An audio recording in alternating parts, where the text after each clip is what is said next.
from the blackest corners of your mind, they call, pulling you deep into shadow, twisting your senses, keeping you from sleep. It's time to face your darkest fears. This is Tales to Terrify.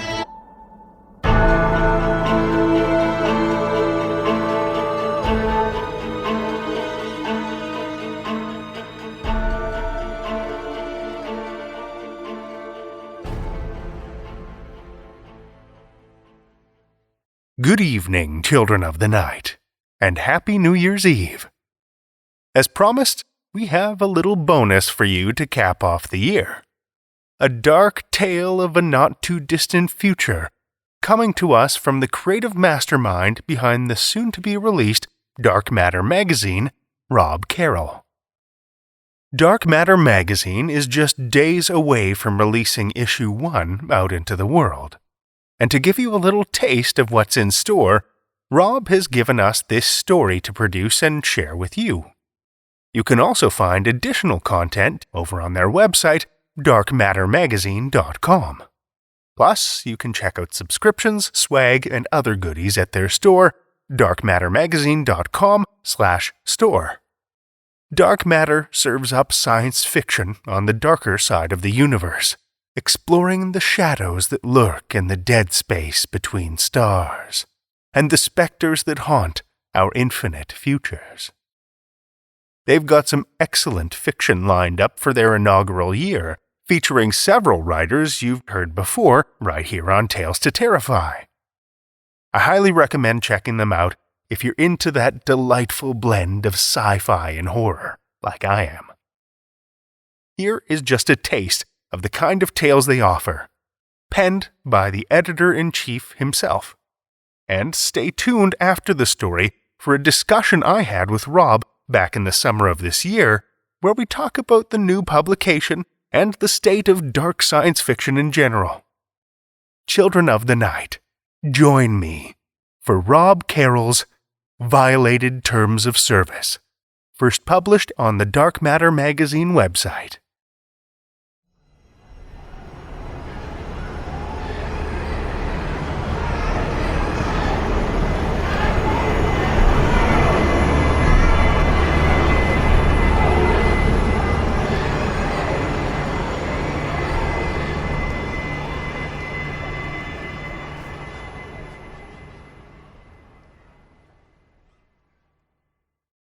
It was midnight now, and a cold fog had taken hold.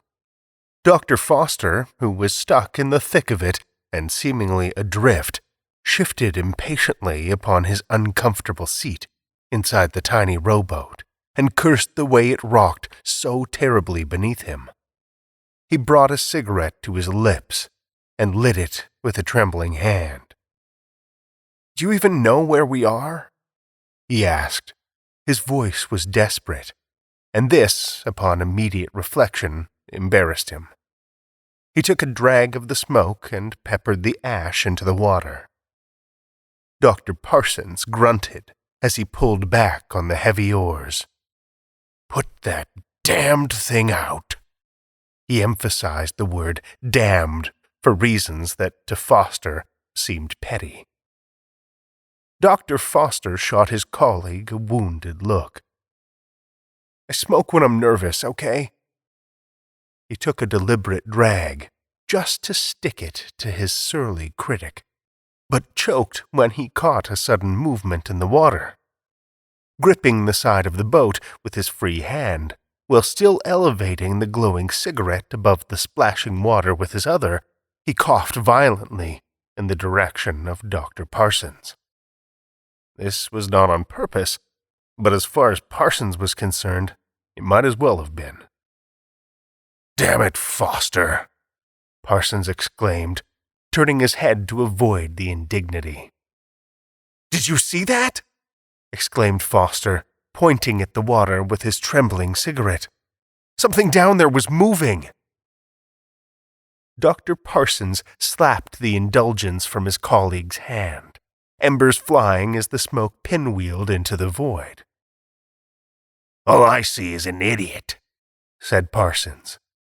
He pushed Foster backwards onto his seat before the excitable young moron could capsize the small vessel with his flailing. "Now, grab the lantern and hold it here." Dr. Foster unhooked the glowing lantern from the stern and held it up to reveal Dr. Parsons' old face, glaring back at him. "Not there," Parsons growled. "Here." He snatched the lantern from Foster's weak, ineffective grip and dangled it over the side of the boat to illuminate the suspect water. "Have you taken your medicine recently?" Dr. Parsons asked. Dr. Foster shrugged. "Yeah?" he said, sounding unsure. His eyes were probing the illuminated water for danger. "Did you or didn't you?" said Parsons. He demanded clarification. "I did." "When?"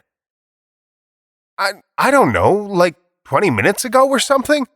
I took a half dose when we got here and another half when we boarded the boat." Dr. Parsons fished a small vial of black liquid from his coat pocket and held it out to Dr. Foster to take. "Here," he ordered. "Take another one." "I don't want to take another one if I just took one 20 minutes ago," said Foster. "Take it." Dr. Parsons shoved the black vial into Dr. Foster's chest. Dr. Foster swatted the old man's hand away. "Are you crazy? I'll overdose." "You would," agreed Dr. Parsons, "if I thought your last dose was 20 minutes ago." "I'm not lying, you old lunatic." "No," agreed Dr. Parsons, "you're not. You're just mistaken. Now take the dose." He shoved the vial into Foster's chest again. Foster felt the chill of cold, objective truth run up his spine. A bit baffled and completely terrified, he cautiously accepted the vial. "How long?" "What do you mean?" "If not 20 minutes, then how long have we been on the boat?" Parsons moved the lantern to search another area of the water. 2 hours, he finally answered. Foster's heart sank. "You're sure?" he asked. The old man nodded soberly. "Okay then," said Foster, sounding every bit dismayed. "I guess it's bottoms up." He removed the cork from the vial, but before ingesting the foul-smelling liquid, he paused. "But what if you're the one who's wrong? What if you're the one that needs to take this?" Parsons slunk away from the gunwale and took a careful seat inside the boat. He spoke calmly, but Foster could tell the old man was unsettled. "I know what my nightmares look like, and what's in the water right there is nothing I've ever dreamed up." Foster suddenly felt nauseous. He moved to peer carefully over the side of the boat and into the water. "Don't, you idiot!" Parsons shouted. Foster, realizing that Parsons was right, settled back into his seat. He exhaled slowly in an effort to calm himself. "What does it look like?" he asked. "Wait, never mind. Don't tell me. I'll take your word for it. The nightmare is mine." He raised the vial of medicine in a mock cheers to Parsons and shot it back like it were a nip of cheap whiskey. Parsons used the lantern to inspect the water where the creature had been. It was gone. "You have a very disturbed mind," said Parsons. "I'm afraid of water," Foster said in defense. "Do you have any idea the anxiety I'm experiencing right now just being out here?" And thanks to you, I can't even calm myself with a smoke." Parsons sighed. He removed a fresh cigarette from his pocket and handed it to Foster. "Here, just keep it away from me, okay?" Foster nodded his agreement and graciously accepted the gift. He pointed at Parsons' pocket with the tobacco end of the cigarette. "I thought you didn't like manifesting things unless it was absolutely necessary to do so." Parsons hung the lantern upon the bow and grabbed the oars. "I find it absolutely necessary that I keep you from driving me nuts," he said in retort.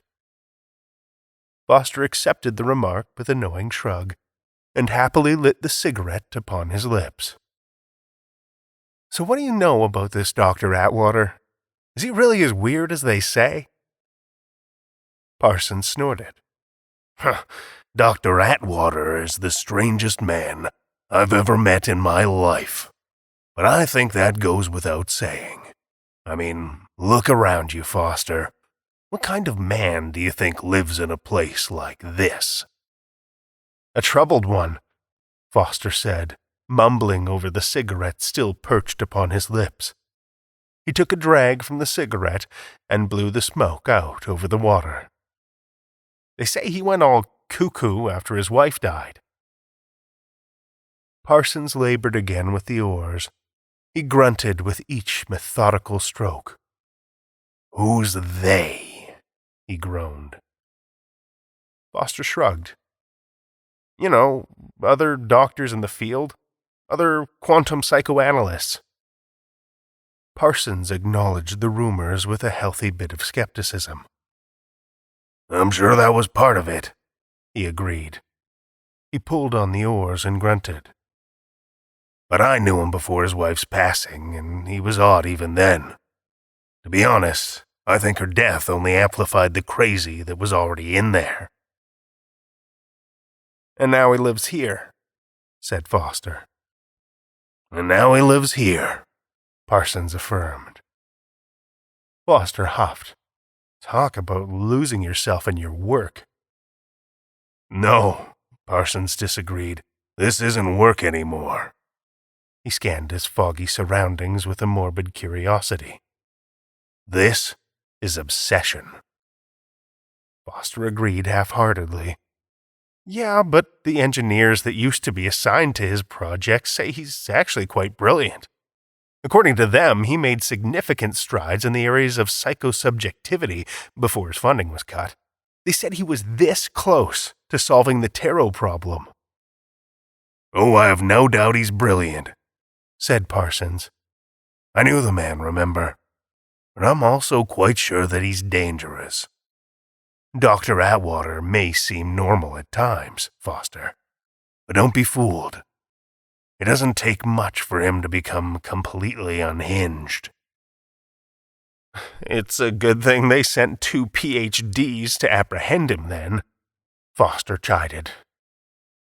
"It's not like they can send the police," Parsons countered. "Yeah," Foster mumbled. "That's what concerns me." He flicked the dying cigarette into the fog. "Looks like we're here." Parsons turned around to see what Foster saw. Roughly a quarter-mile out, the fog had grown light enough to reveal the rocky coastline and jagged pines of the mysterious island they aimed to find.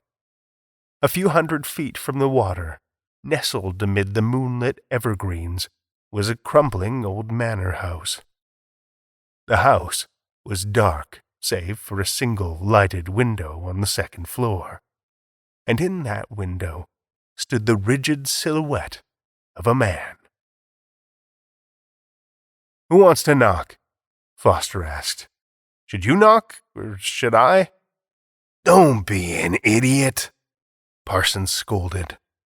He grabbed the brass knocker upon the door and used it to knock once, twice, 3 times upon the oak. A few moments later, the door creaked open to reveal a balding man in his middle age, dressed sharply in a butler's uniform. He greeted the pair with suspicion. "We're here to see Dr. Atwater," said Parsons. Foster bowed to the butler like a moron. "Dr. Atwater is not home at the moment," said the butler. "Oh," said Parsons, feigning surprise. "Well, we can wait." And without being invited, he pushed his way past the butler and into the grand foyer.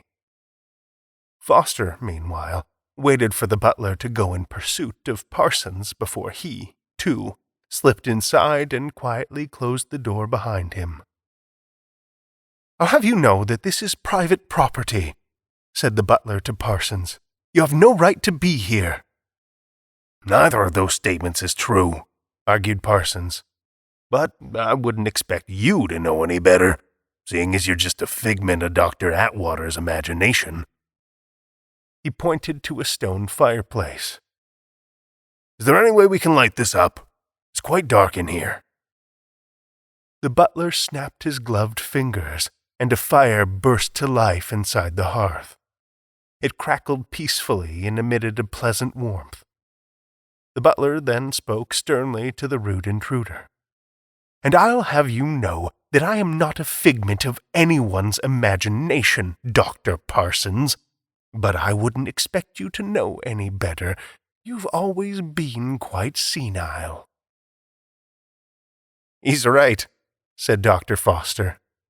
He was standing just inside the doorway with an open manila folder in his hands that he had manifested after entering.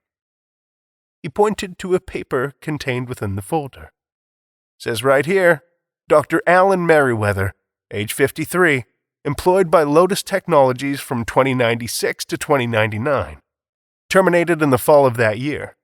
Bachelor's degree from Stanford, master's degree from Boston University, PhD in quantum psychoanalysis. Fellowship at MIT, professor at Yale." Foster looked up from a photograph of Merriweather in order to address his partner directly. "Guy's legit, Parsons." "I know who he is," Parsons grumbled. "I didn't recognize him at first, but that's Alan Merriweather all right. We shared a lab at MIT. What are you doing here, you old fraud? I thought you were banned from quantum psychoanalytics after you went off the deep end." "You went off the deep end?" Foster chimed, sounding more than a bit surprised. He went back through the stack of notes in the folder. He hadn't seen anything about a psychotic break the first time through. Maybe it was only a minor one, and he had skimmed over it by accident. Dr. Merriweather, the butler, just glared at Dr. Parsons, the research scientist, as if daring him to say any more. "He did indeed," said Parsons. "He called the dean of Yale a deep-state sympathizer with— what were the words you used? Oh yes, a deep-state sympathizer with a hatred for all things white, male, and sane." "Slanderous gossip," Merriweather calmly protested. "I never said any of that. It's never been proven that I did. The only reason the powers that be upheld the claims was so that they could fire me without violating my tenure." "There were emails," said Parsons bluntly. "Lots of them. And of all the offensive things he wrote in those emails, accusing the dean of being a racist oligarch was no doubt the least offensive of the bunch." "Well, was the dean racist?" Foster asked. He was genuinely curious. "Damn it, Foster," Parsons exclaimed. "Will you just shut up already? Go smoke a cigarette outside or something." Merriweather grinned. "I see they finally matched you with an intellectual equal, Dr. Foster. Or is he your superior?" "What are you doing here, Merriweather?" Parsons snapped. "And why are you dressed as a damn butler? And where's Dr. Atwater? I know he's here somewhere, so quit it with the lies." "Good evening, Dr. Parsons," said a voice from the staircase. The three men in the foyer paused, and turned their attention to the shadowy silhouette standing upon the lowest landing of the stairs. "I must admit," the shadow continued, "I never expected to see you here. I'm still not entirely convinced you're real. I've been having more hallucinations than normal, so I wouldn't be surprised. I think the sleep deprivation is finally starting to take its toll." "Are you real, Dr. Parsons?" "He's real," Merriweather answered. "But are you real, Dr. Merriweather?" the shadow asked. "Oh, come on now, Dr. Atwater," an annoyed Merriweather scoffed. "Let's not play this game again." "I don't see anything in the case file about Dr. Merriweather experiencing a psychotic break," Foster announced from behind his manila folder. "I see now that he was dismissed from Yale, but no official reason was given." "Exactly," said Merriweather smugly, as if this was all the evidence he needed to absolve himself of any wrongdoing. The shadow stepped down from the stairs and walked into the light of the fire to reveal a man much younger than Foster was expecting. Dr. Atwater was in his 40s, but he looked closer to 35, like Foster. Only the gray hair at his temples hinted at his true age. He was dressed in red satin pajamas and wore a pair of black suede slippers upon his feet. "Let's go to the parlor," he said. "We can talk more comfortably in there." He nodded at a dark hallway to his right. "This way," he instructed. "Follow me."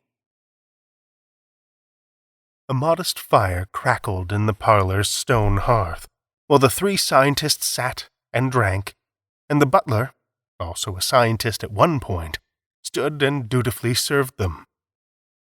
Foster raised a glass to Merriweather and shook it to show that it was empty. Merriweather grabbed the bottle of brandy from off the drink cart and poured Foster another drink. It was already Foster's third drink of the evening, and they'd only been sitting in the parlor for a little more than 30 minutes. "Isn't it weird?" Foster blurted. "Isn't it weird that we can still get drunk in these places? Like, you would think that wouldn't be a thing." He swirled the burgundy liquid inside his glass and studied it with a philosophical eye. After a few more spins, he let the liquid settle and then took another swig of the booze. "This man actually works for Lotus Technologies?" Dr. Atwater asked. His disbelieving eyes were affixed on the young idiot. "He certainly's not the janitor." "As a man who used to work as a janitor during undergrad, I take offense to that," said Foster. "I hate to admit it," said Parsons, "but he's actually rather bright. I would never trust him to run a study, but his paper on the latent effects of prolonged exposure to virtual environments is actually quite good. It's still the most cited article on the topic, even if most of the citations aim to debunk." "Don't they always?" said Atwater with a grin. He sipped his tonic water mindfully. He stared into the fire to think, and it was during this time that he decided to finally break the pleasantries. "Why have you come here?" he asked. "You know why," Parsons replied. He set his unfinished glass of Chardonnay down upon the coffee table. He wouldn't be needing it any longer. "I've broken no laws," said Atwater. "Not that the government knows of," said Parsons. "Well, we're not here in the name of the law," said a slightly inebriated Foster. His face had turned ruddy from the booze. "We're here because you violated the terms of service on your user agreement, and we've been tasked with taking you home." Atwater guffawed. "That's preposterous. Lotus Technologies has never once evicted a user for violating their terms of service. In fact, I've never even heard of them sending warnings. And people violate the terms of service all the damn time. So what's this really about, Are they afraid of what I might expose if I publish?" Dr. Parsons refused to dignify Atwater's wild delusions of grandeur. "They're afraid of the ethics violations they would face should they allow you to continue what you're doing. They're afraid of lawsuits. They're afraid of being bankrupted and shut down." The face of Dr. Atwater contorted to appear as though he'd been mortally wounded by Parsons' words. "Nonsense!" he exclaimed. "My studies are entirely inoffensive. Tell me, Dr. Parsons, since when did trying to solve for differentials and subjective experiences become a crime?" "We both know you're not just solving for differentials." "Why now, then?" Atwater prodded. "Why, after all this time, is Lotus just now taking action? I've been down here for what, 3 years? 4? "It's been 7, actually," Parsons said matter-of-factly. "But that's beside the point. Fact is, no one at Lotus truly gives a shit about you, or what you're doing down here on your own dime. But that all changed a few weeks ago, when a private investigator phoned a friend on the board of directors and tipped him off to some things. Now, suddenly the board's problem is everyone's problem. Trust me, Atwater, you're not the only one who's pissed off about this whole situation. Do you think I want to be here? Do you think Foster does?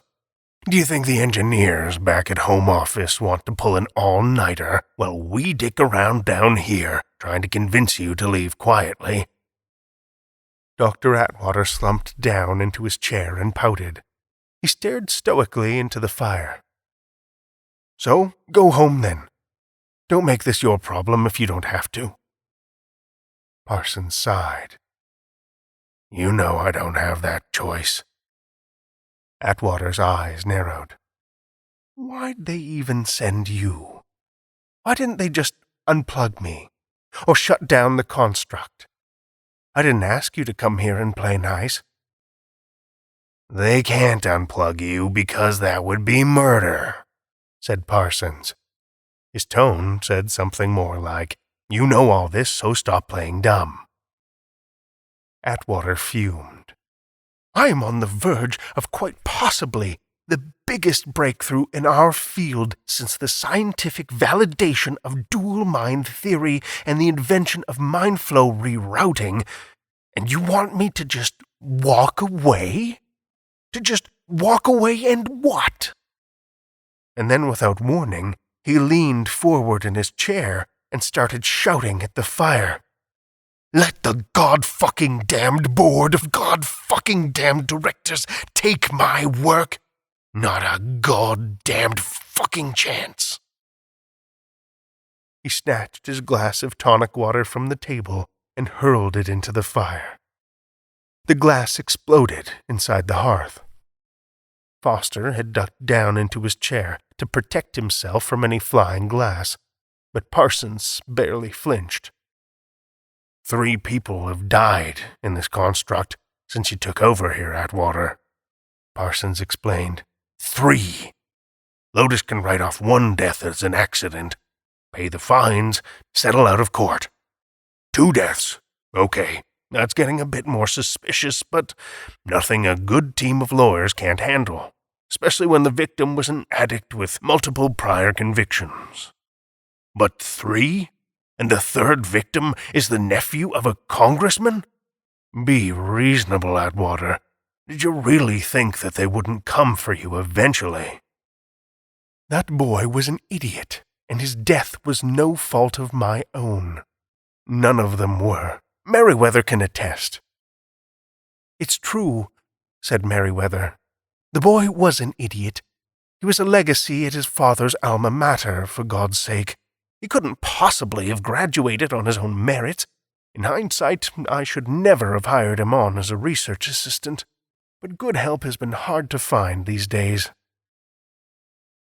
Why are you doing the hiring? A confused Foster asked. Aren't you the butler now? Merriweather glowered at the young scientist. Mr. Merriweather serves multiple roles, said Atwater. Parsons leaned back in his chair. "The board is willing to cut you a deal," he said. "If you agree to come with us tonight, if you leave peacefully, they'll make sure all this goes away forever. They'll shut the private investigator up with some hush money, and they'll tell the feds to get bent. But they're only willing to do all that if you agree to play ball." "I thought I made myself quite clear already," said Atwater. "I'm not leaving. The board can kiss my ass. Merriweather, show our guests to the door." Foster quickly moved to down the last of his brandy, but Merriweather stopped the glass with his hand and then took it from a defeated-looking Foster. He helped Foster up by his collar and shoved him in the direction of the door.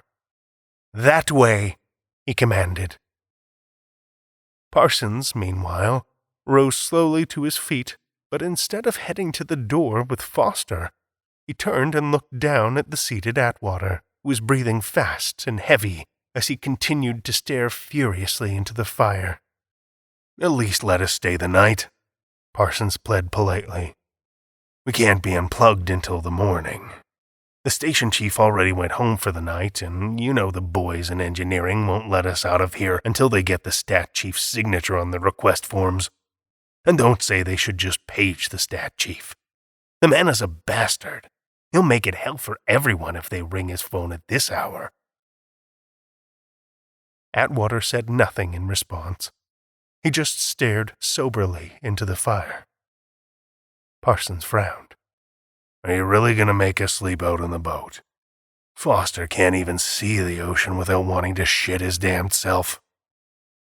To everyone's surprise, that's when Merriweather chimed in with his own 2 cents, which to Atwater was barely worth a penny. "Actually, sir, it might not be a bad idea for them to stay the night. Perhaps if we extend them this courtesy now, they'll be more willing to do us a favor come morning. What do you say, Parsons? Dr. Foster?" "No!" Atwater shouted. "They leave now. That's my decision, and my decision is final. Why does everyone feel they have the right to question me this evening? Assholes, all of you!" And with that he got up from his chair and stormed out of the room. "And bring me my damned medicine!" he shouted from down the hall. Dr. Merriweather the butler escorted Doctors Parsons and Foster to the front door of the manor house. But instead of opening the door and directing the 2 men to vacate the premises, he instead stopped the men and held a gloved finger to his lips to signal for them to keep quiet. "Dr. Atwater would be furious if he found out we were talking like this," he whispered. "But when he gets this way, shall we say, a bit wound up, he tends not to think things all the way through. That's when I sometimes step in.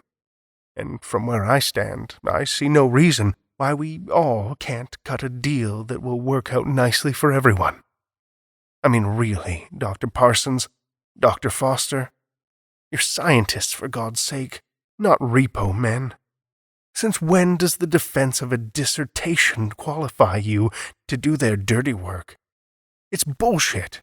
It's all bullshit, and it's one of the many reasons why I left Lotus in '99. "Fired," Foster said flatly. "Excuse me?" "You were fired from Lotus in '99. It said so in your file." The brandy was still strong on his breath. Yes," said a befuddled Merriweather.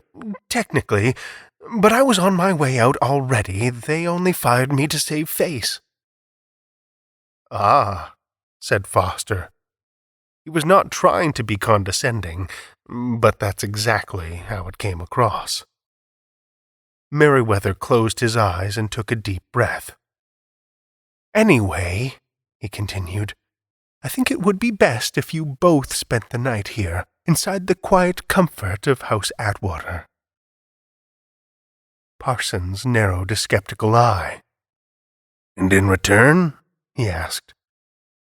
"You go back and tell that know-nothing board of directors that you found no wrongdoing here, that the accusations against Dr. Atwater were all lies, and that he has broken no terms of service. Tell them that upon further review you recommend they leave Dr. Atwater be, for he's not causing any harm here, and evicting him would be more trouble than it's worth. Tell them that it is your professional belief that the deaths were all accidents, and that any allegations that say otherwise would be quickly proven false. And if they're still not convinced, tell them that Dr. Atwater has threatened to file a civil suit should they continue with the forceful eviction from this property, to which he is more than legally entitled.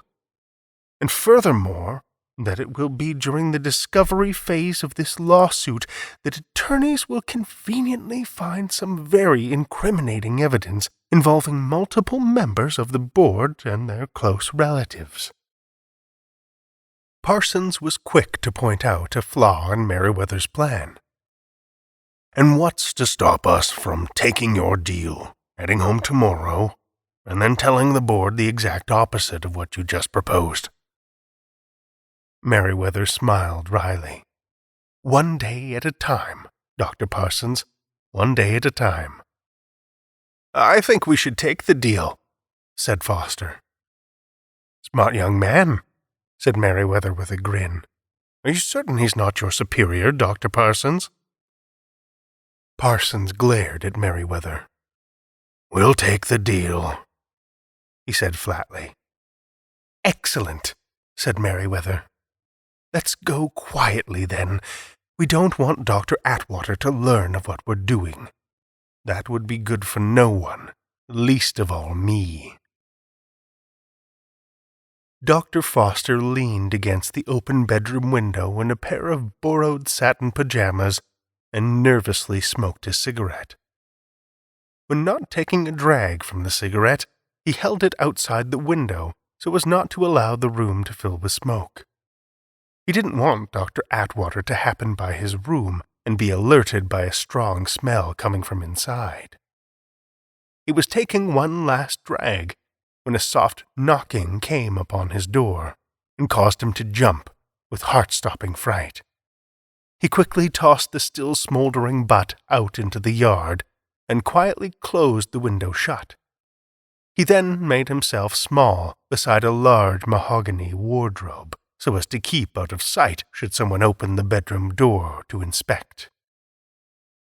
The door slowly creaked open. "Foster," a voice whispered. "It's me, Parsons." Foster cautiously leaned out from his hiding place beside the wardrobe. The room was dark, so he couldn't quite make out Parsons' features, but he had already recognized the voice, and that was good enough for him. He stepped out from his hiding spot and motioned nervously for Parsons to close the door behind him. "What do you want?" Foster whispered. "We need to talk," whispered Parsons. "What about?" Foster whispered back. "About our plans," Parsons whispered. "About how we're going to convince Atwater to leave." Even in the dark, Parsons could tell that Foster looked confused. "What? I thought we were heading home tomorrow. Our deal with Merriweather." "Oh, come now, Foster," Parsons quietly harangued.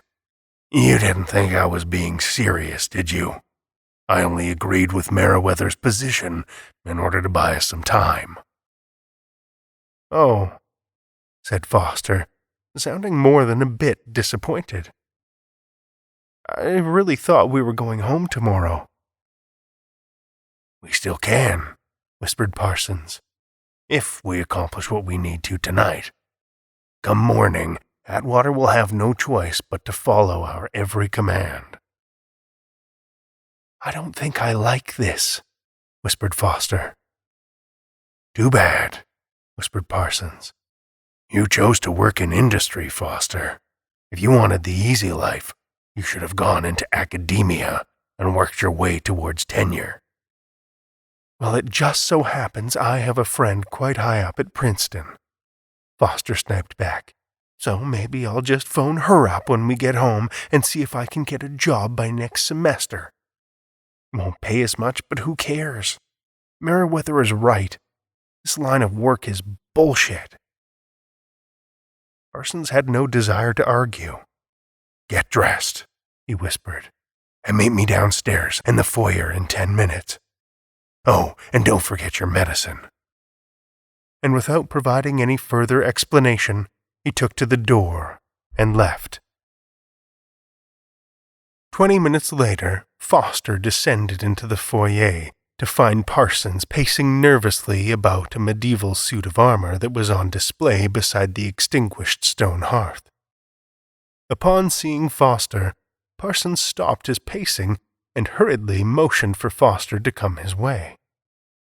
Foster quickly checked the room for prying eyes, then darted across the unlit entryway to join his colleague next to the 12th century battlements. "You're late," whispered Parsons. "You're lucky I'm even here," Foster whispered in retort. He then cut right to the point. "So what are we doing?" He nervously scanned the room for spies. Dr. Parsons manifested a manila folder in his hand and held it out in front of Foster's wandering eyes, so as to draw the man's attention back to the task at hand. "Follow me," he said. He led Foster down the east hallway to an unlocked study, and the two men went inside. Parsons gently closed the door behind them and then lit a nearby lamp. "The only way we're going to convince Atwater to come back with us is if we can prove he was at least partially responsible for those deaths. And if not all three, then at least the senator's nephew." "Congressman," said Foster. "What?" "He was a congressman's nephew." "Whatever," snapped Parsons. "If we can nail him for the death of the congressman's nephew, he would be foolish not to take the board's deal." "Okay," said Foster. "So how do you plan to do that?" Parsons held up the folder again. "After Meriwether showed me to my room, I decided to look back through Atwater's case file to see if there was something I had been missing." He opened the folder and flipped through the papers in search of a certain page.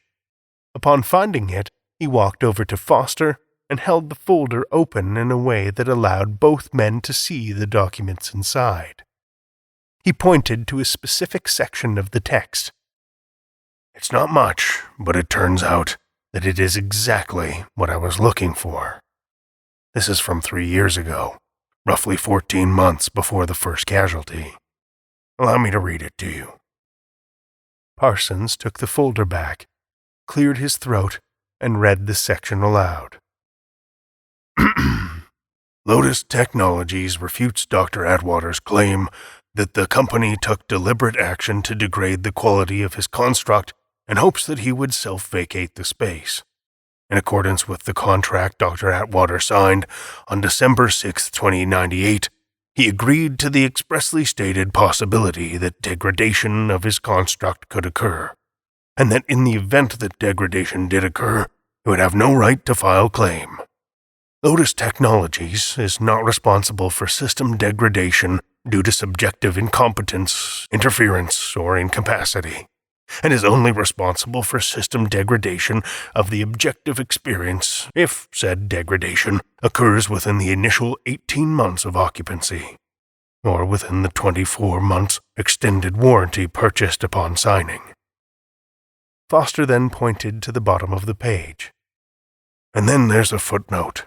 It says, in accordance with Section 5.14 of the Lotus Terms of Service, under heading Limitation of Liability." Dr. Foster sighed. He wished dearly to be back in bed. "I don't understand.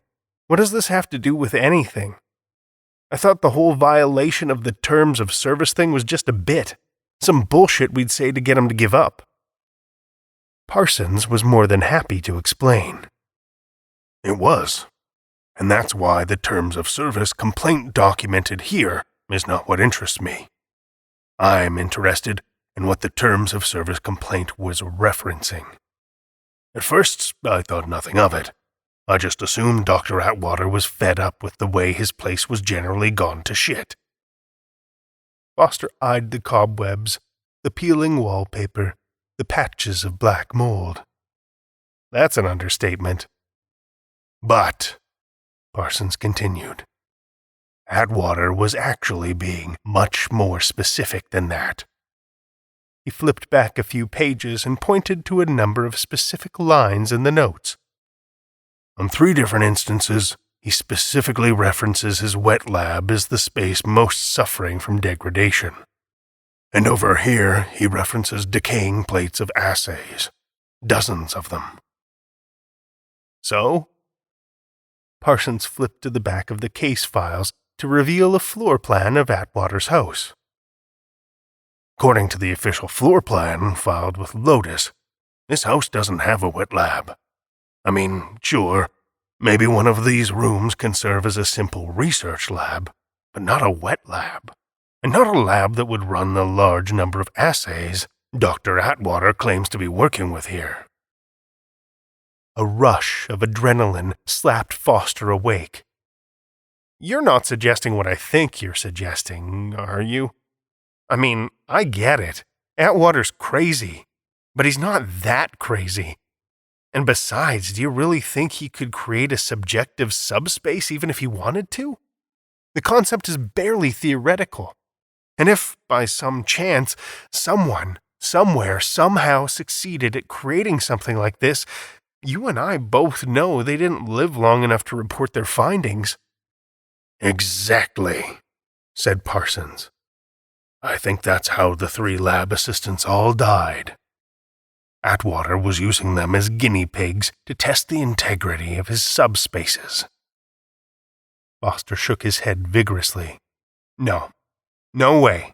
The V-space industry pours millions of dollars into subspace R&D every year, and they can't even get a subjective construct to hold for more than a microsecond. Think about it, Parsons. The brightest collection of minds in the damn field can't stabilize the subjective coefficient long enough for lightning to strike, and somehow Atwater, all by himself, has been subject testing for almost 2 years? No way. Parsons pressed his young colleague. Yes, but Atwater did claim to be on the verge of a generational breakthrough. Maybe he's telling the truth. But it still doesn't make sense. Atwater is quantum psychoanalyst, not a computer engineer. He wouldn't know the first thing about solving for the subjective coefficient, or what to do with the solution if he did. I'm sorry, Parsons, but I've got to say, this is ridiculous. I think you need to go back to bed. We both do. We'll get some sleep, and in the morning we'll head home. We'll tell the board of directors what Meriwether told us to tell them. Or not. You can tell them the truth for all I care, and then those rich assholes in suits can figure out what they want to do next. But our work here is done, or at least mine is. Foster turned to leave, but Parsons caught him by the wrist and stopped him from going further. He looked Foster dead in the eye and spoke with a humorless intensity. Atwater did create a working subspace, and I can prove it to you. Foster yanked his arm free. He sighed and rolled his eyes. Fine, prove it. The husband and father of 2 young children wanted to tell Parsons to piss off. But the research scientist and early career ladder climber kind of wanted Parsons to be right. If what Parsons said was true, it would be a huge discovery for the both of them. But still, he wasn't going to hold his breath. Parsons walked over to a bookcase and searched the middle shelf for one volume in particular. He found the book he was looking for, and then pulled on the spine as if attempting to remove the book from the shelf. But instead of pulling it free, the book just snapped back into place, and the bookshelf slid slowly open to reveal a secret stairway leading down into an unlit basement. How the hell did you know about that? Foster asked. Parsons held up the manila folder. It's all in here.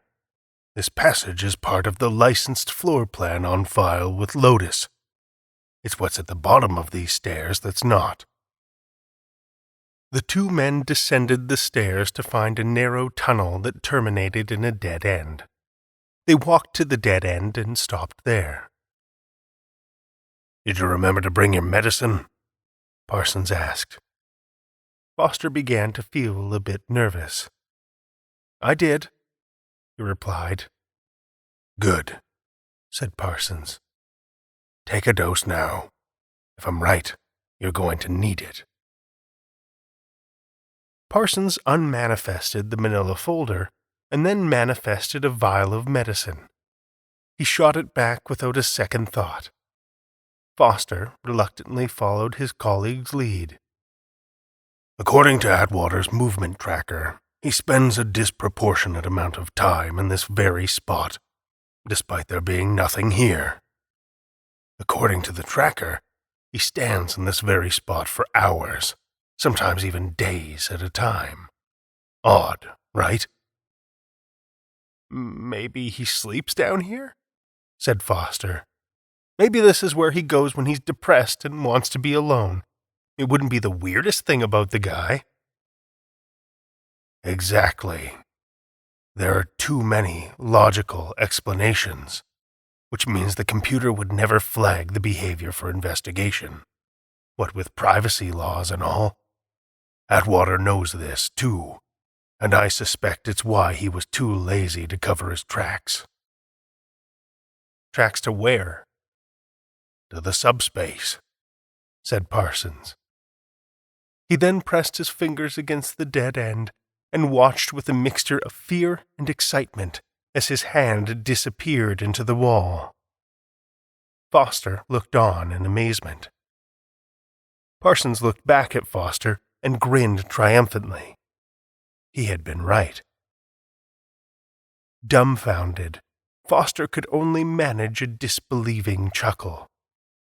Satisfied with the results of his test, Parsons removed his hand from the wall, and Foster jumped back in fright. Parsons' hand was no longer human. It was a fibrous, tree-like thing with green fungus growing in and around all the cracks.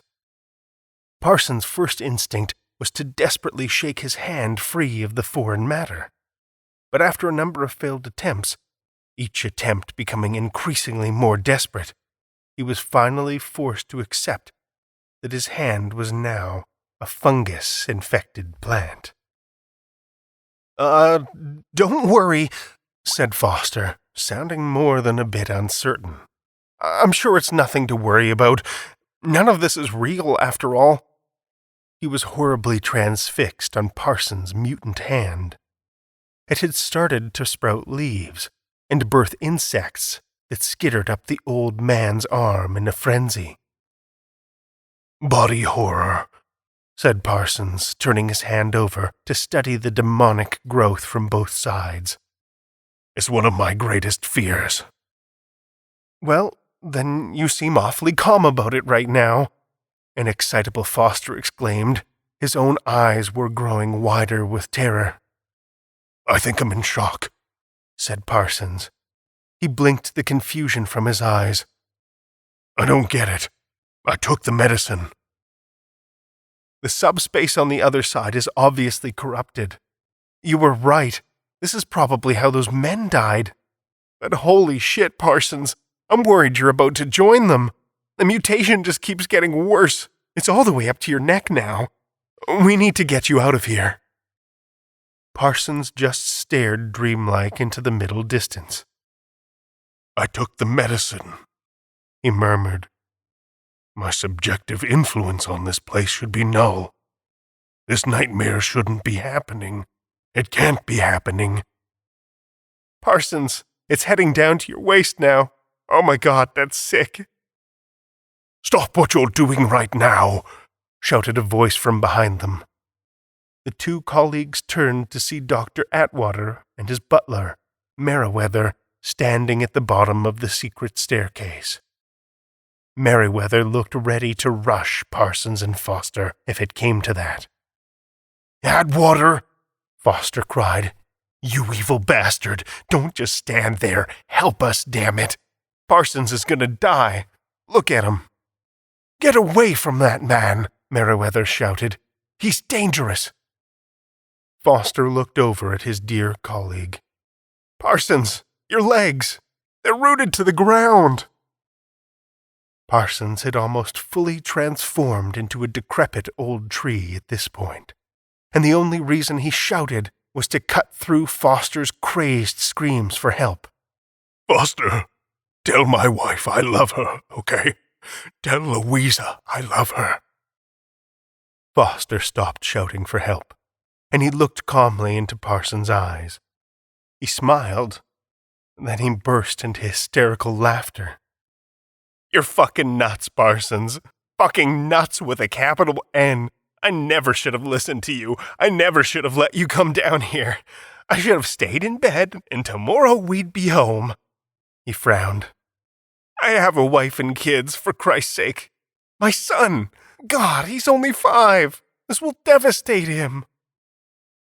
The last bit of Parsons that was still human was his mouth. "Tell her," it groaned. And with that, the bark grew over the lips and fused the mouth shut, but not before a handful of insects escaped from the yawning maw en masse. Parsons was dead. Foster looked anxiously toward the wall. "Dr. Foster," Atwater called, "don't do it. We don't need any more trouble than you've already caused." He was starting to make his way quickly over to Foster. What he intended to do once he got there was anyone's guess. "Is he dead? Like for good?" Foster asked in reference to Parsons. The Parsons-shaped tree beside him was now crawling with bugs. Foster wanted to close his eyes and wake up from this dream. He closed his eyes and reopened them, but nothing happened. "My guess? Yes, he's dead," said Atwater. "Stubborn ass. This didn't need to be his problem." Merriweather grabbed Foster and slapped a handcuff on the man's wrist. He then slapped the other half of the handcuff upon his own wrist so as to tether he and Foster together and prevent the young scientist's escape. "Whatever you intend to do to me," shouted a worried Foster, "I suggest you give it up now. If Parsons is dead, the engineers back home know, and that's all the evidence the board will need to send the feds here. You're done for, Atwater.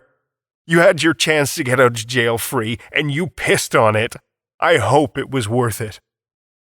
"I violated no terms of service," Atwater shouted angrily. "They have no right to shut me down. Merriweather, take him to the parlor. We'll discuss what to do with him there." Foster found himself once again in the parlor, sitting in the same seat he had been enjoying a glass of brandy only a few hours prior. Only this time, his arms were handcuffed behind his back, and his feet were bound together with layers and layers of duct tape. Atwater had pulled his chair over to the opposite side of the coffee table, nearer to the fire, and had angled the chair so that he could face Foster's direction, as if the two were about to play a game of cards. He stared intently at Foster, with fingers clasped in front of his mouth. Merriweather stood dutifully by his side. After a long stare-down, Atwater broke his gaze and manifested something in his hand. It was rectangular in shape, and looked to be a small box of some sort. "I assume you're familiar with the tarot problem," said Atwater. Foster nodded. "Some say you almost solved it, back before your funding was cut, back before you decided to hide away in here." Atwater opened what was now obviously a box of tarot cards, and removed the stack of cards from their case. Well, they're wrong, said Atwater. I didn't almost solve the tarot problem. I did solve it. Merriweather grinned proudly. Foster responded with a tormented laugh. You really do think I'm an idiot, don't you? The tarot problem doesn't have a solution. Anyone with even a bachelor's degree in psychomathematics can tell you the same. The stories about you are fun to believe, Dr. Atwater. They're even more fun to tell, but we all know they're not true. Merriweather, if you please, said Atwater. He handed the deck of cards to his butler and relaxed back into his seat. Merriweather held the deck in his hand as if awaiting orders to deal. Atwater, meanwhile, manifested a vial of the black medicine and held it up for Foster to see. Why do we take this? He asked. Why do we take the medicine? Is this a game to you? My dear Dr. Foster, would you like to learn how I solved the tarot problem or not? Foster felt the same twinge of intellectual curiosity that caused him to follow Parsons into that cursed basement beneath the study. I apologize, said Foster. I do want to know. I do. We take the medicine to block our subjective experience from influencing the construction of the environment. And why do we do this? Foster shrugged. Lots of reasons. To maintain a sense of objectivity while doing case studies, to do A/B testing, to act as control. You know what I'm asking, said Atwater, his eyes narrowed. Why do we really do this? Foster laughed to himself. He thought about telling Atwater to fuck off. To prevent nightmares, he said.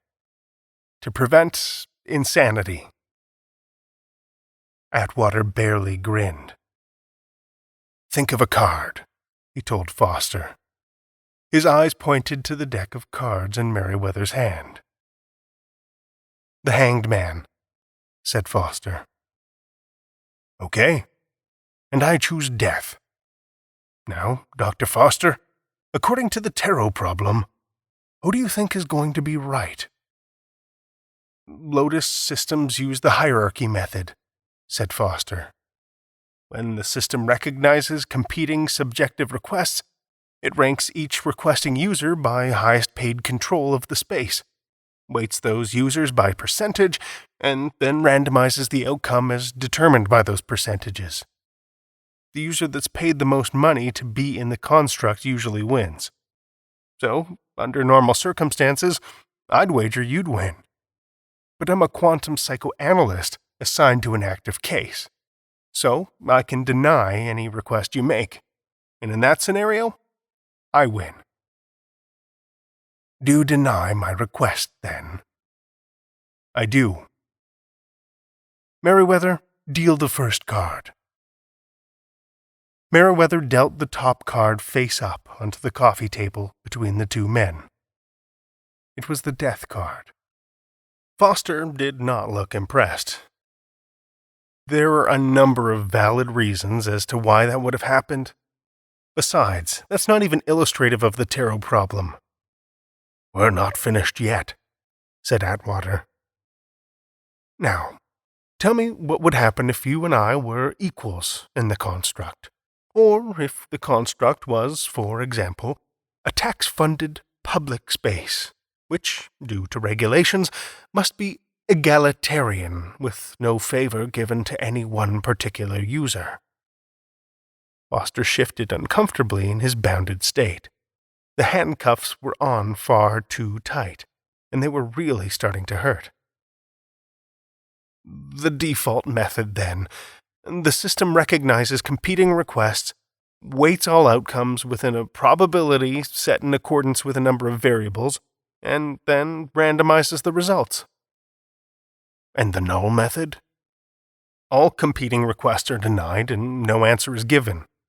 But only miserable bastards build a construct with that method employed. which is kind of why I was surprised to learn it wasn't being employed here. Atwater ignored the barb. The utopian method?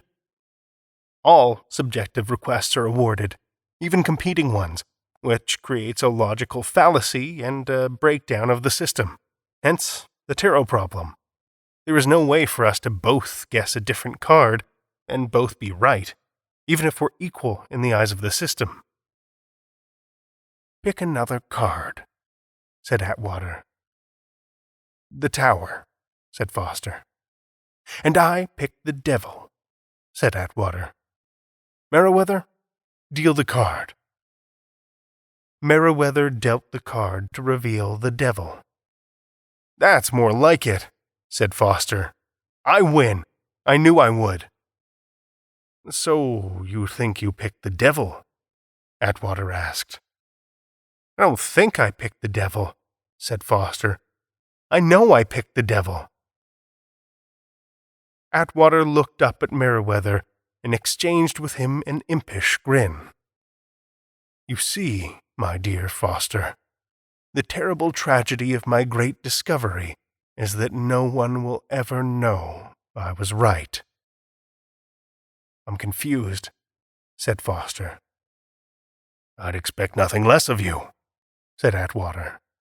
But while the world will never know of my genius breakthrough with the tarot problem, I can still build upon my success to make a name for myself in subspace pioneering and the solving of the subjective coefficient. Two things that no one could deny should I succeed. Now tell me, Dr. Foster, why do we only take the medicine in systems governed by the hierarchical method? Because the system allows for complete subjective control in the absence of competing inputs. Unfortunately, that includes both dreams and nightmares, and the nightmares are much more common. Would you agree that it's a major flaw of the hierarchical method? I would, said Foster truthfully.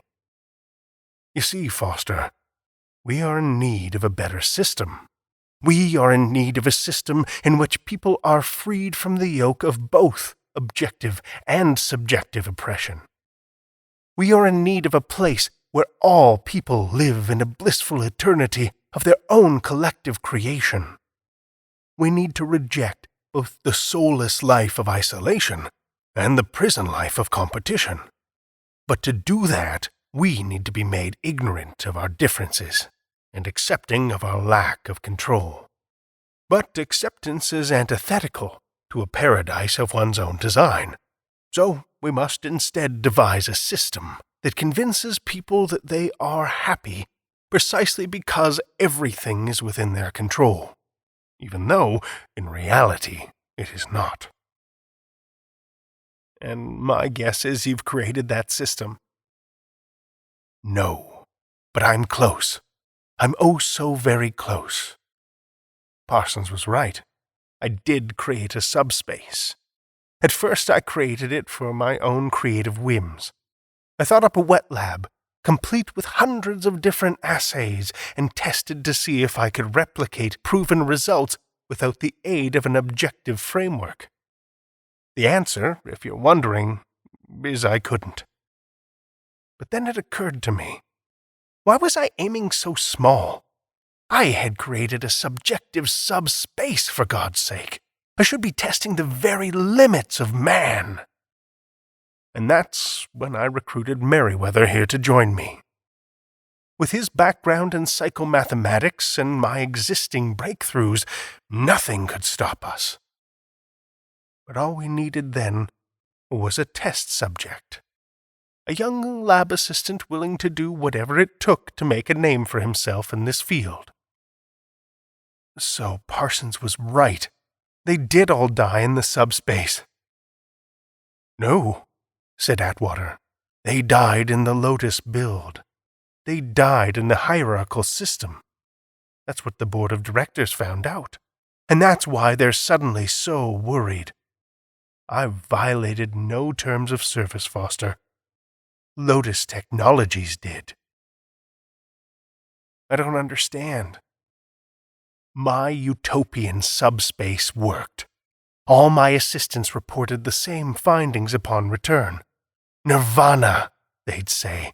Pure heaven, eternal bliss. But then came the tragedy. Every time, the same result. Within moments of returning, their worst nightmares would manifest in a way that was unstoppable, just like what you saw happen with Dr. Parsons. Their minds had been so used to pure freedom, pure, unbridled joy, and they couldn't cope with the return to a world opposite of that.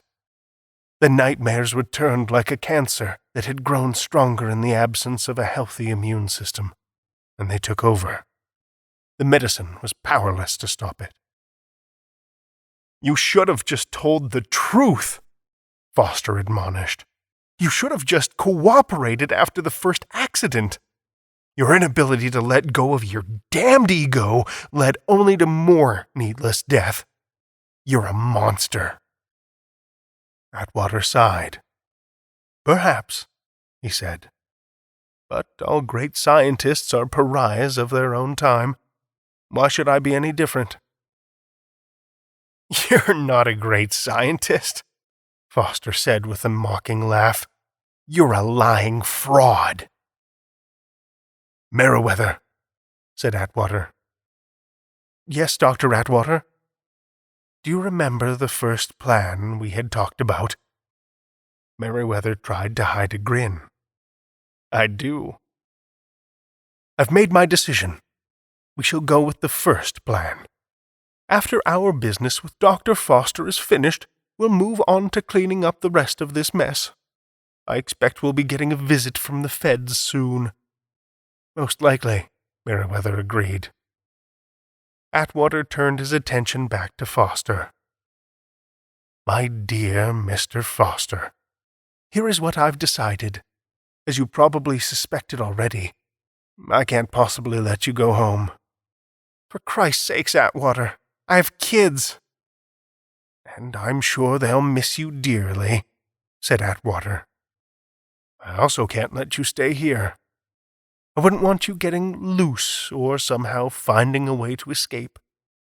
And I can't just kill you, because that would make me a murderer, and I do not want to be that. So instead, I've decided on a compromise. How you respond to my compromise will solely decide your fate. After we're done here, Mr. Merriweather is going to take you back down to the basement, and you are going to be sent into the utopian subspace of your dreams. It will be absolute bliss for you. Really, it will. But the only caveat is, I can never come back," said a gut-punched Foster. "You have been listening," Atwater exclaimed with pleasant surprise. "Oh, you are much smarter than a janitor, aren't you?" Foster flicked the condescending bastard off with his eyes. "But, while the sentiment of your deduction is correct, it's not technically the truth. You don't have to stay in your dream world forever," explained Atwater. "I don't know why you wouldn't want to, but just in case you don't, you can leave any time you want. But if you do, well, only you know the nightmares that await you." "Burn in hell," Foster spat. "Rejoice in heaven," Atwater replied. "Merriweather, take him away."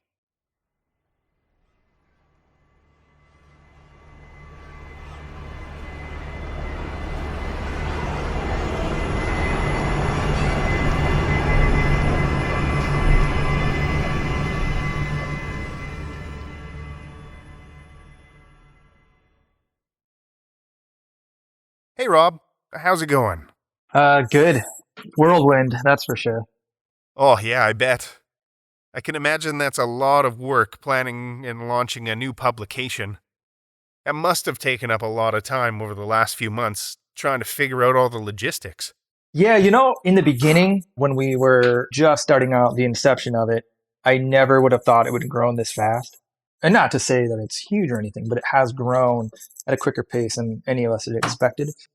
Figuring it out as we go is some of what we've been doing. A lot of it was pre-planned, but for example, the print issue, we never thought this would come that fast. One of the quotes I've been thinking about a lot recently is the Ray Bradbury quote about writing stories. He said sometimes you have to, just build your wings on the way down, jump and build on the way down. And that's kind of what I think we're doing. I wouldn't have it any other way at this stage in the game, of course. So, were you initially just thinking an online magazine? Start with that and slowly build out from there? Was that the plan? Yeah, a digital edition was always in the mix. We knew from the beginning that we would be able to offer it for devices. Part of my background is in design, and I even did some design for a publishing house way back in the day. So building books and ebooks is in my experience. So we knew we could do that. But the print, obviously, there's a lot more logistical kinks to figure out. And luckily, we've had a lot of help along the way, people reaching out or we've reached out to them. And, between the five of us, we have a good amount of experience within the broader industry of content creation that really helped expedite that print edition. It's mostly a family affair. It was my idea. And the first couple of people I went to were my brother, Eric, and my cousin, Phil. Everyone kind of does multiple roles. So all five of us are editors in the sense that we read, review. We need at least 2 or 3 yeses to accept. It's not just one person's opinion. We really want to come together. But Eric, my brother, is a history and news broadcast. He's been a news producer for daytime and evening news for over 10 years now. He's worked for NBC, Fox, CW affiliates. So he's got a lot of technical experience. And then my cousin Phil is actually an editor for television out in LA. He's currently, his big project is Fear the Walking Dead is what he's working on right now. And he's done a lot of smaller side projects here and there. He's also working on, I wish I remember the name of it. It's a new Netflix show with Hilary Swank. He's working on that. And so he's got a great technical mind for this stuff too. So they're going to work together on the podcast. I've given them full control over that so I could focus on some other things. Rounding out our group is my cousin Lucy, who is just a great creative director. She's worked for a number of magazines, nothing sci-fi related, but large ones like Teen Vogue, Tatler. So she's pretty well versed in publication and marketing and the creation of that publication. And then the last one, Chris, he's a longtime buddy of mine who is just the biggest sci-fi enthusiast you will ever come across. He does a lot of the reading. His background is in computer science and information technology, but he's a great, and I use this term lovingly, he's a great outsider voice, someone who hasn't spent his career in the creative world, and he's just a fan. And I think that's so necessary when you're trying to appeal to a broad range of readers. What do they like? What do science fiction fans? I mean, we're all fans as well, but we do approach the material a little bit differently than just a pure science fiction fan would, like Chris. That's a pretty robust, diverse array of people in terms of interests and experiences and skill sets. Sounds like you've got a great team for building a magazine like this. It also sounds like everyone has day jobs that keep them pretty busy too. What's that been like, trying to balance everything? That must be a lot of evenings and weekends, late hours. Yeah. I truly believe that this project could not have happened at any other time. This idea has been in my mind for a long time. It's just a passion project I've always kind of kept stored. But with the pandemic, and a lot of us are now working from home, we did have, that free time after hours that, let's make the most of it. And that's when I approached everyone and I said, I have extra time. I've been working from home since March. Let's try this. And you're right. It is 12 to 14 hour days right now. Some days, not every day, but it's worth it. It was born from the time we're living in. So how has that worked out? What's your process look like for seeking out stories? Do you just toss out a call for submissions, or have you been sort of courting specific authors and headhunting specific stories you've been interested in? It's been a 2-step process so far. And when I first came up with the idea, or first decided to act on the idea, I have a friend who runs a small literary magazine up in Wisconsin. And I reached out to him and, he consulted with me and he said, in the beginning, make a professional ask to some writers, short story writers that you enjoy that are already in the space and start out that way and then try to pick up some steam from there. So by the time you open your general submissions, you're not flying blind, so to speak. And so I sent out some emails to some short story writers that I enjoy, like Ray Naylor and Rich Larson. Octavia Cade were some of the first to sign on with us. And they were all kind enough to respond and say, yeah, we'll write for you. And from there, you build a reputation, I would say, like, okay, we're established that we're serious. You could work with us. We're professional. And then stage 2 was our submissions opened on June 1st, and now anyone could submit. And so now it's just reading submissions and discovering that new writer is just as fun as I think it was to sign some of these established names in the space that we never thought we would sign right away. And we do have a couple of writers that we signed recently that maybe have 1 or 2 small publications or even 0 that we're incredibly excited for. And I think that's really fun to find like someone who is just starting. Yeah, that's awesome.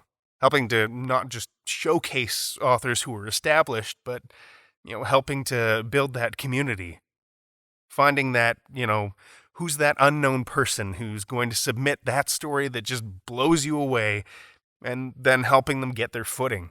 That's a pretty awesome way to enter the industry, for them and for you guys too. Oh, absolutely. Yeah.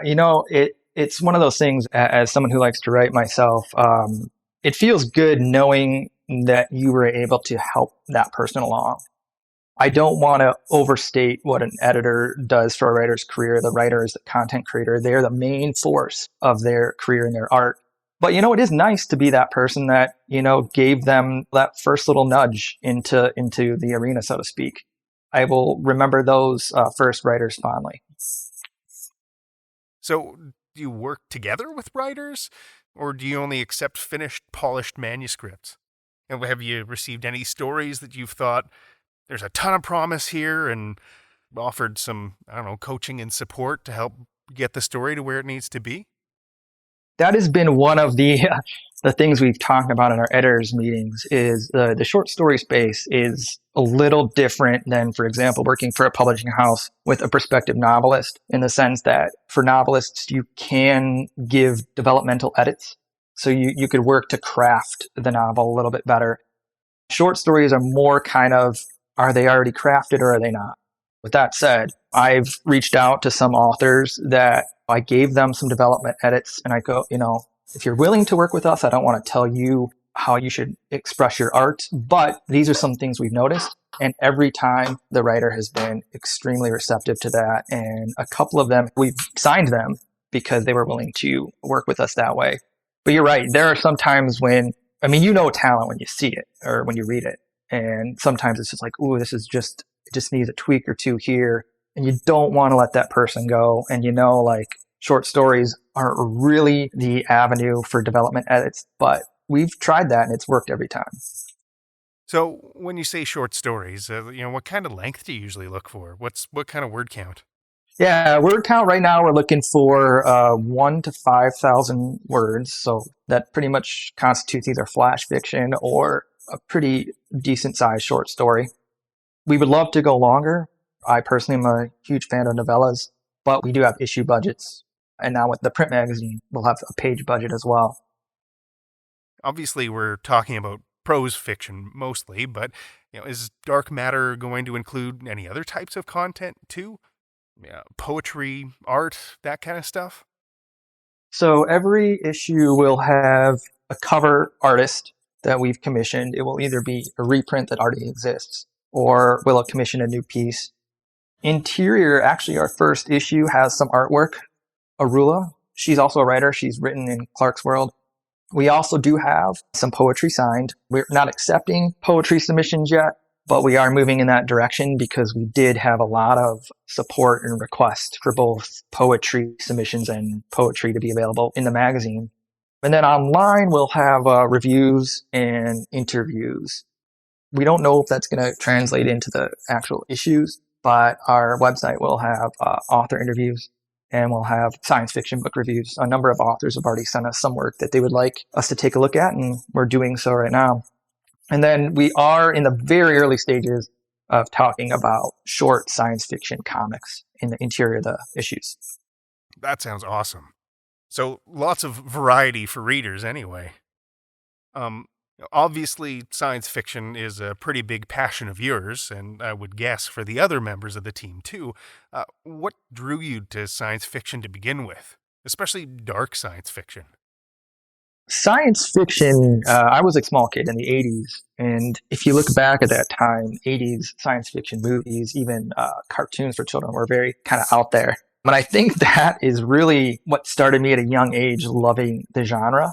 I don't know. I can't tell you why it connected with me so much. For example, I loved Star Wars as a child. My first adult novel I read was Jurassic Park by Michael Crichton. Like, I just couldn't put it down. So it just connected with me when I was younger and never really left. Now, from a more, I guess, pseudo-intellectual standpoint, why do I like science fiction? I really think science fiction is an outlet for us to process the complexities of modern life. And I think there's a reason that even though it's a relatively new genre, meaning 150 years or so, but in the big scheme of things, relatively new, and it's gaining in popularity because so many things about modern life, the intersection of these things, the intersection of dreams and realities, of technology and culture, of fears and hopes. And I know other art does that as well, but I think you add that aspect of the science and the technology, and it really is a uniquely modern art form. And that's what I love about it. And dark science fiction, there's two answers to that question, why dark science fiction. One is really, we wanted to carve out our own kind of niche within the science fiction market. And my favorite things are the darker variety and the humorous. And I think that actually makes sense. Tragedy and comedy are the two great forms of drama. So part of it was just carving out that niche. Like, what are we going to do that's slightly different, that people would come to us over all the other great content out there? But the other side, I think, is dark science fiction is any form of dark art is very important. It allows us to explore our id, like the shadow side of society, the shadow side of a person. It's very important to stay in connection with that. It acts as catharsis in times of hurt, and it's a reminder, a warning in times of peace.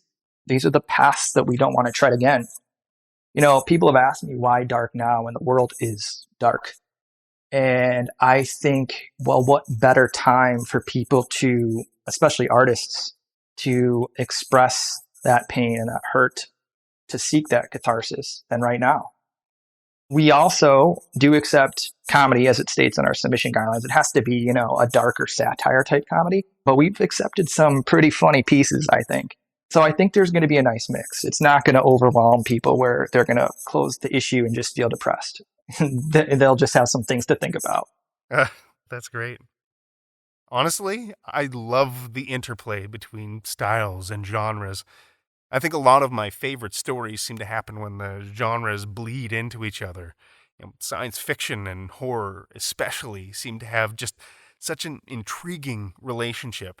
And sci-fi can be so hopeful and optimistic, but on the reverse of that, when it turns dark, it can get really dark. Yeah, the first thing that pops in my head is the Alien franchise, that great blend of science fiction and horror. I think they go so well together because they're both just this really great way to process our fears. Like, that's what horror is. It's just a way for us to look our fears in the eye and laugh at them or meditate on them. And you're right. A lot of science fiction does not approach it that way. It could approach it from a more hopeful perspective. But I think when you want to go dark with science fiction and process those fears, well, yeah, the horror element just comes naturally. So what are some of your favorite authors and stories? Either some of your all-time favorites or even more recent ones you've read. That's actually an easy question in terms of my favorites of all time. It's a three-way tie, and I think it will always be this way. A Childhood's End by Arthur C. Clarke. It just clicked with me when I first read it. I think it speaks so great about generational memory, the evolution of our species, where we're going. I love science fiction that weaves science and theology together, and that book does it really well. The next book is Brave New World by Aldous Huxley. My mom grew up loving that book. This was one of the books she had to read for school. And I read it when I was, in junior high. And for some reason it clicked with me. And the same with Three-Way Ties. I mentioned earlier, Jurassic Park by Michael Crichton. It will always, always have a soft spot in my heart for just being that first novel that really captured my attention and my imagination. And then for anyone out there that's looking for a great short story in science fiction, I'm sure a lot of you have probably read it, but The Machine Stops by E.M. Forster. It's written way back in 1909, but it pretty much predicted the isolationist aspect of the internet that we sometimes find ourselves in today. So what's the best way for listeners to support Dark Matter Magazine? To sign up and find out more about you? Yeah, the easiest way is obviously our website, darkmattermagazine.com. We are also on Twitter, Instagram, and Facebook. Twitter is probably where we're the most active.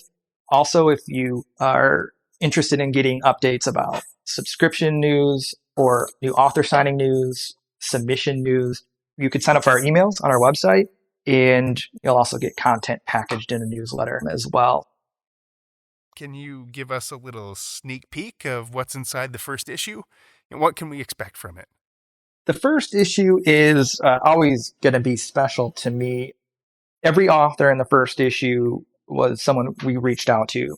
Our general submission portal hadn't opened yet, and we're trying to hit the ground running. So we really didn't have too much time to wait around for some of these things. So these are authors that I had identified as authors I liked reading already. So to have them be so willing to take a chance on this completely unknown project, I feel very grateful for that, very blessed for that. And I just think something to look forward is there is, I believe, a little bit of everything we have 4 issues completed so far in terms of our content is locked in for next year. And I think every issue, I can honestly say, has a little bit of everything. We vary not only the topic of the stories, but the way these authors approach dark science fiction. Some of them approach it from a very literary standpoint. Some of them you just read it and you're like, man, that would be an amazing radio play.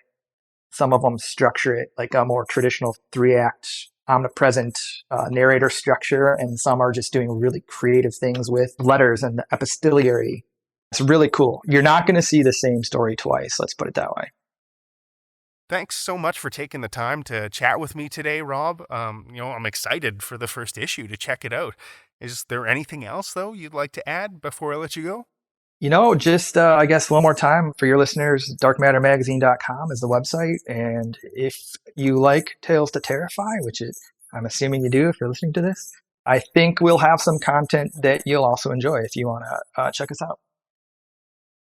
That was Rob Carroll, Editor-in-Chief and Creative Director of the brand new dark science fiction publication, Dark Matter Magazine. Check it out at darkmattermagazine.com. Thanks for the great story and for chatting with us, Rob. And to you, children of the night, join us again next year as we summon hopeful spirits with more Tales to Terrify.